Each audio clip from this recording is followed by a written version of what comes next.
Hello, my friends. Before we even get into today's episode, I wanted to give a little content warning about what we'll be discussing. So today we are going to talk a bit about eating disorders, disordered eating, and body dysmorphia. So if any of that doesn't feel like something you feel like listening to or being a part of today, please take care of yourself first. Absolutely skip this episode if you feel like that's what's best for you, because taking care of you is the most important thing. If you are ready at a future time to come back to this episode, it will be here waiting for you.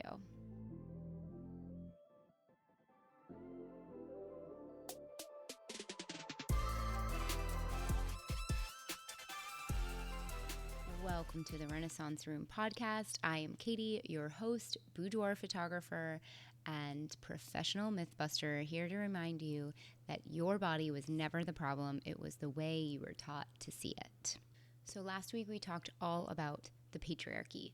What is it? How does it impact us? How does it show up at home? How does it show up at work? How does it show up in your life? And one of the biggest things we talked about is how does it show up in the way that you view your body?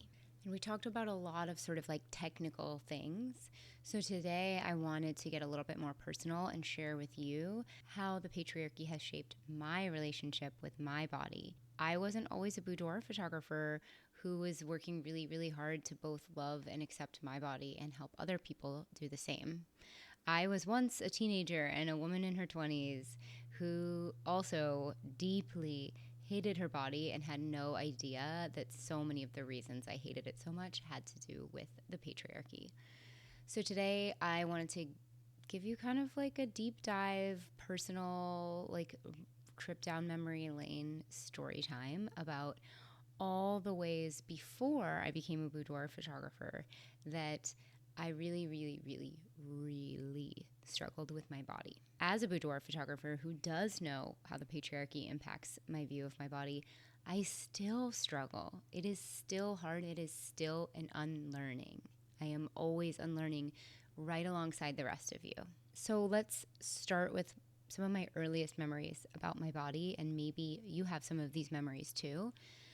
I can still remember being, 9 or 10 maybe, wearing a two-piece swimsuit to a swimming pool. And I don't hold that against my grandma in any way. She was born in the 20s, and 1,000% understand that women of her generation, one of the ways they did have power was to stay thin and small and tiny. That's the way that they knew how to survive in the system. And I know that in her heart, her being concerned about me going out in a swimsuit wasn't because she thought I was bad or that my body was bad. It's that she worried on my behalf, that maybe I'd be made fun of, or maybe that someone would say something about my body. And she didn't want that for me.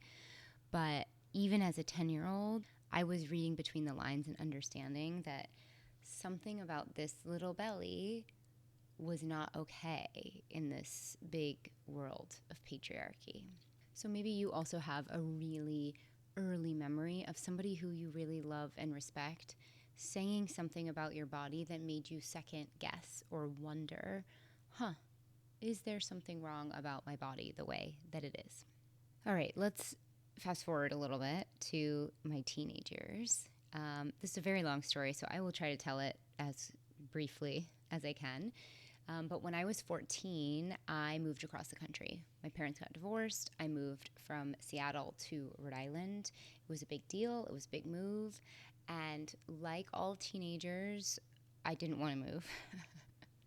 I ended up loving the move and enjoyed my time in Rhode Island in my teenage years. But at the time, I sure as fuck did not want to go start all over again, go to high school with a bunch of new people, make new friends, figure out who I am in a new place.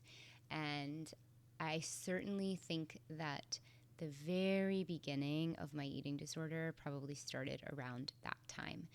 Because I'm not sure how much you know about eating disorders, but usually they are not only about what your body looks like, but they are a little bit about control as well.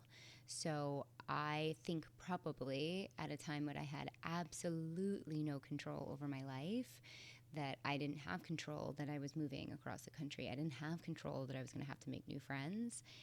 I'm pretty sure that at a very low level, this eating disorder probably started as a way for me to feel like I had some control over my life. If I could control what I'm putting into my body, I might feel a little bit more in control, because I don't have control over anything else. I don't have control over my curfew, my bedtime, my school curriculum, everything else. When you're a teenager, you're told what you can and can't do. So I'm pretty certain that that really big life change started some, at least at a very bare minimum, some disordered eating, some obsessive food behaviors. And then in high school, I got a boyfriend. He was my first love. He was a year older than me. So when he got into college, the fall of his senior year, he decided to tell me, maybe a little bit earlier than necessary, that he wanted to break up when he went away to college the next year, which even as a 17-year-old or 16-year-old, however old I was, even then I knew that that makes sense, right? Like, we're young, we've only ever met people in our tiny little town in Rhode Island, in the smallest state in the country. Like, sure, he should get to go and meet new people. And I logically understood that, and I wanted that for him. But he told me in, like, I don't know, when do you get into college? When do you get acceptance letters? Like, the fall, like late fall, he told me that he was planning on going to college single. And I still had the rest of the school year with him as my boyfriend. And I was devastated and, like, not gonna lie, like a little bit mad that I was like, well, you couldn't have waited to tell me that until like June or something. Like, now I have to know the entire year that you're gonna break up with me later. I don't blame him either, 17-year-old boys, they don't know anything. He didn't know. But I would say that really is what pushed me from a disordered eating and maybe negative relationship with food to a full-on eating disorder, because somewhere in my tiny hormonal teenage brain, I thought, if I'm smaller, if my body is tinier, if I can fit into the 00 jeans, if I can make my hair look this way, if I can be this tan, if I can do my makeup this way, if I can do all of these things to my body, maybe he won't leave me in September when he goes to college. Maybe he won't break up with me.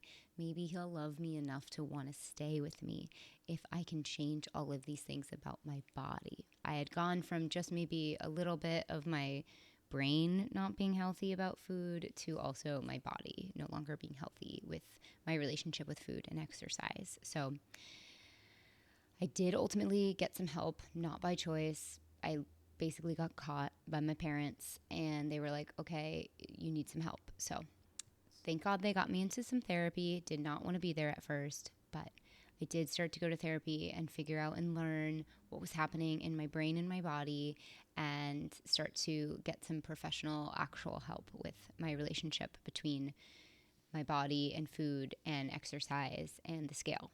So I had to sum it up. I think what my brain, my little teenage brain, thought it was learning during the peak of my eating disorder was that I thought my body was a problem to solve, and if I could just solve it, then I could be loved. Then I wouldn't be abandoned. Then I wouldn't be left. Then I would be worthy of this person's love, attention, care, and friendship or relationship. And it took me a long time to recover that mindset. Another decade and a half. In high school, getting the help with the therapist, in my senior year, my body got healthier. Thank goodness. But I would say my brain still needed a lot of help understanding that even when you recover your body from something like an eating disorder, you still have a lot of mental work to do. In college, I would say that was the bulk of the work that I did. So I loved my college years, absolutely. I loved my friends. I was very focused on myself. I spent a lot of college, I would say, sort of like looking inward, asking myself, what do I want? What do I want to do with my life? Who am I? How did I become this way? What do I see for my future? The other thing that happened in college for me that was super helpful with this vision and mindset about my body was that on campus they had a really great health services center, and I did get to continue my therapy with the therapist on campus. I was in individual therapy, and then I still to this day am obsessed with the group therapy options that my university had. If you ever have an opportunity to go to any kind of group therapy for anything that you're struggling with, whether that's grief or an eating disorder or a parent who's emotionally unavailable or addiction, group therapy is so powerful because as humans, it's so easy to start to feel like you're isolated and you're the only one on the planet who's ever had the emotions that you're having or struggling with the thing that you're struggling with. And I found it so helpful in these group therapy sessions to realize that even though on the darkest nights of my life, I felt like I was the only one to ever have some of these really hard emotions and feelings, listening to other people's stories in these group therapy sessions were reminders that I'm actually not alone. And like my experience isn't actually that unique. Like I am not the only person on the planet to have ever struggled with the feelings I had about my body or the childhood that I had or the relationships that I had. I am not alone, actually. And even though I felt so deeply for the people in those group therapy sessions that they also had those struggles, I think there's something incredibly healing about witnessing each other's pain and recognizing it in yourself and in them and being able to start to use some self-compassion for yourself, right? Like if you can see this other person struggling and they're talking about maybe how much they're at war with their body or how much they hate their body, and you're looking at them and you're like, that is a beautiful human and they're so talented and wonderful. Why don't they see that about themselves? And then suddenly you like look around and you're like, oh shit, that's me too. Like I am also a beautiful human who's so talented who doesn't realize it because I'm so stuck in these thought patterns. Like, damn, look at all this self-compassion I had for her. Maybe I can learn to reflect some of that back to me. And that's just one of the many reasons that I think group therapy is so helpful and incredible. So if you ever have a chance, I've never found a group therapy session for the things that I've been struggling with since then. I think probably college campuses are a pretty unique place to find that. But if you ever find an opportunity to talk to other people in a group setting about the specific thing that you are struggling with, I highly, highly, highly recommend. And it really did help me slowly start to heal my relationship with my body, which isn't an easy thing to do in college because college is the first time that you're in charge of your schedule, of what you eat, of what hours you eat, of what food groups you eat, right? Before that, your mom was feeding you broccoli and forcing you to eat it, right? Like in college, you walk into the dining hall and you're like, hey, Fruit Loops and Lucky Charms and Froyo for dinner. Like, that sounds great.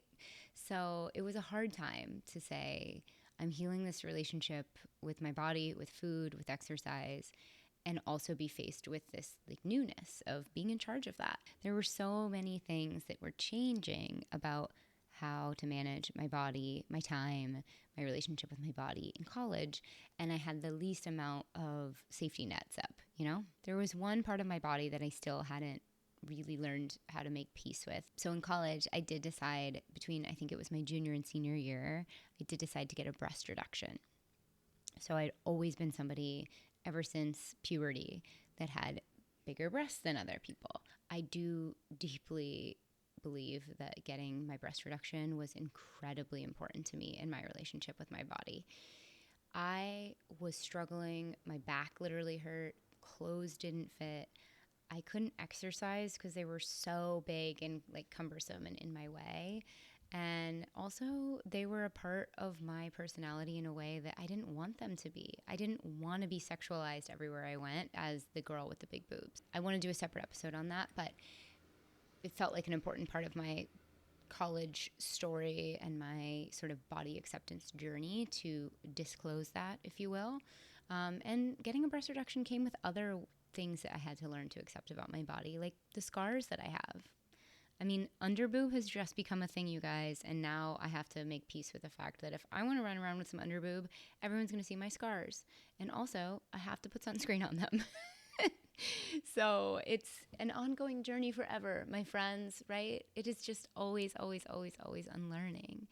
and always, always, always accepting things about our bodies. I'm incredibly grateful to past Katie for deciding to get a breast reduction. And I'm so grateful for the group therapy that I found in college and the friends that I made and the healing that I did do with my relationship and exercise. I found really fun ways to move my body after my breast reduction. I went to spin classes with my college roommate. One time, she and we decided to go on a run in the middle of a rainstorm, and we went and touched every single door of every single dorm on campus in the pouring rain. And the picture of us afterwards is just like the biggest shit-eating grin on my face that I could move my body in such a fun and joyful way after getting the procedure. So there were many, many benefits to all kinds of things that I learned in college, but I still think that I had an underlying belief that if I can change my body, I will be happy. If I can change and fit and contort my body into this specific mold, that the mold now I know is the patriarchy, but I didn't know that then. We weren't using that language. I still felt like if I could do those things, then maybe I would be worthy, happy, and healthy. But there were still a few mental things up here in my brain that weren't fully clicking yet. I still felt just a little bit at war with my body. In my 20s, I would say that one of my biggest obstacles with my body was body dysmorphia. I fluctuated so much between graduating college and turning 30 that I just never really trusted the image that I saw in the mirror based on what I was seeing in the way that my clothes fit or what I saw in the pictures that were on Facebook and Instagram.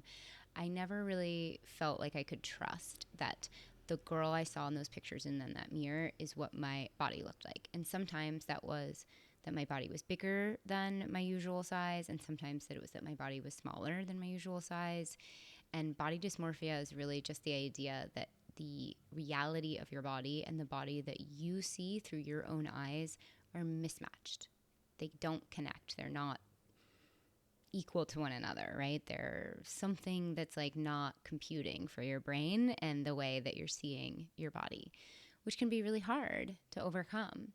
And I think that one of the other pieces that I really learned in my 20s was that I thought, being in bathrooms and bars and restaurants or making new friends at my corporate job and hanging out with them outside of work all the time, we would talk about negative things about ourselves, right? Like we would be having a wonderful time and then someone would be like, catch a glimpse of themselves in the mirror and be like, ugh, this shirt is so blah, blah, blah. I can't even think of all the different ways and how normalized that is and how it's our job as women to be like, no, you look amazing. You look incredible. Stop it. And that women need that validation from each other. And I thought that that was normal. And in so many ways, it is normal, you guys, because the patriarchy wants it to be normal. But that doesn't mean that it's good for us, or it doesn't mean that it's right. So in my 20s, I did a lot of needing that validation. I did a lot of hating myself because I thought that hating myself was safer than loving myself.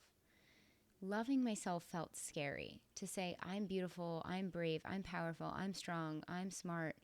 All of those things feel conceited. They feel narcissistic.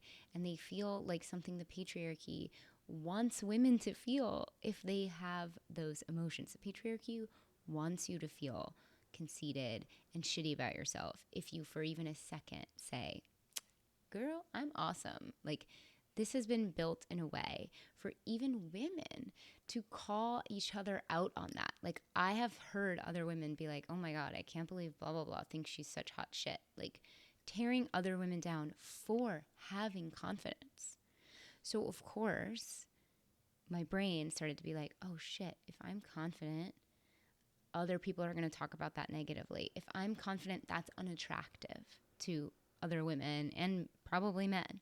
If I'm confident, that's too scary. So I'm just going to keep staying small, hating myself, having this body dysmorphia, and believing that if I just stay small and quiet and continue to feed into this like, oh, I hate myself, so like I'm normal kind of narrative, then I'll be safe. I'll be accepted. I will be okay in society. Maybe I won't be the happiest version of myself, but I'll be the safest version of myself if I continue to do that. So it wasn't until I turned 31, I think, that I decided to do my first boudoir shoot as a client. I had found a boudoir photographer in Boston, and this was around the time, as you know now, if you listen to the first couple episodes, that I was starting to burn out in the wedding industry and really wanted to find a way to help other women feel great about themselves. And I was like, Katie, you got to walk the walk if you're going to talk the talk. So you got to do a boudoir shoot too. So I found a boudoir photographer in Boston whose portfolio I loved. And to this day, I owe so much to Lindsay Height, who was my photographer for my first boudoir session, because I came to her and I said, hey, I really want to do this session. I'm really excited, but I need to be honest with you. Like, a big part of why I'm doing this is because I want to do what you do. I want to become a boudoir photographer who takes women of people and women in their power and help them see that power. And I just wanted to be upfront with you about that. And Lindsay could have easily been like, girl, no, bye. You're not stealing my like industry secrets I worked all these decades to figure out. Like, figure it out yourself. No, Lindsay said, oh my God, I love that. And of course, I don't mind that that's what your plan is. I remember her saying something like, Katie, I'm only one woman. I can't reach every woman in the world through boudoir photography. I need other boudoir photographers out there doing the same thing. So the more the merrier, please. I can't wait to see what you do with your career, with your studio, with your work. And it was so inspiring, and just also such a huge part of why I think I was able to open up so much in that photo shoot, that I felt like this was a woman supporting another woman. And that's so incredible. And my experience was incredible. I literally walked out of that full day boudoir experience thinking, holy shit, I've wasted so much time playing it small. I can't wait to play it really fucking big. I just remember being so electrified from like my insides out. And that current I've ridden all the way here. Like, just this idea that just this one little photo shoot could change so much about so much history that I had with my body and my worthiness and what I deserve in this world. It's wild. And this is why I'm so passionate about doing boudoir. And even though that boudoir experience was clearly life-changing for me in so many ways, it doesn't mean that I'm like this bulletproof, the patriarchy can't touch me version of myself, right? I carry a lot of guilt as a boudoir photographer who still sometimes struggles with my body image, the way I feel about my body. Because I get up here and preach all this stuff to you guys all the time, and I think, oh, well, if I'm out here talking this talk, I have to be walking the walk all the time, right? Like, I must have to look in the mirror and always love myself. And it's a lot of work and unlearning and like catching myself on that perfectionism to say and recognize and be like, Katie, obviously you are not completely immune to the patriarchy. The patriarchy is so much fucking bigger than you. Like, obviously you're also going to sometimes look in the mirror and be like, huh, look at that new wrinkle you didn't see last week. Or you're going to look in the mirror and be like, I used to fit an XYZ size pant and now I don't. And wow, why do I feel so garbage about myself? The system is so powerful and so much bigger than us, and I am still susceptible to it too, even knowing all about it and how it impacts us. I'm always going to be unlearning some of this stuff right alongside you guys. I will probably always be a perfectionist people pleaser, and I'm always going to be having to work on that. And perfectionists and people pleasing, those are two really hard things to fight the patriarchy with, right? I will always be doing this work with you guys. And right now, my work is to take a little bit of that guilt that I have about not being totally healed, about not being this like perfect anti-patriarchy, I love my body every day version of myself, and having a little self-compassion for me that I too am a woman who exists in this universe of patriarchy, and I will also be negatively impacted by it sometimes. So I am super grateful that you guys have been so supportive of the podcast and so supportive of the way that I show up for you all and make me feel like this is a safe place to get to say to you, like, I'm not perfect and I still have days I don't like my body too. I don't wake up every day and love my body exactly how it is. I still struggle when I look in the mirror sometimes. And I hope that that just helps make me understand your experiences better too, so that we can do this together and you feel safe with me to get in front of a camera and be vulnerable, knowing that I also sometimes struggle looking at my cellulite. I also sometimes feel sad that my pant size has changed in my life.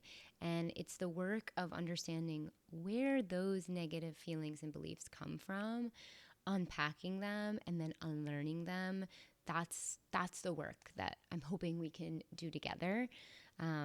I'd love to do an episode maybe on this whole topic another time, because I had a really hard last year with my body image, and I felt really fucking guilty about it because I just really wanted to show up for you guys in a way that gave you hope and something to look to feel like, oh, someday I can be that healed. And I had to really learn that, like, it's okay for me to still be unlearning too, right with you. And you guys can remind me of that if you want. Okay? This is your permission to be like, Katie, you're not perfect, bitch. You also sometimes have to be reminded of some of these things that you remind us of. So this is your invite to tell me anytime you want that I am being a perfectionist, a people pleaser, too hard on myself, or all of the things that I tell you guys not to believe about the patriarchy. Okay? You can call me out too.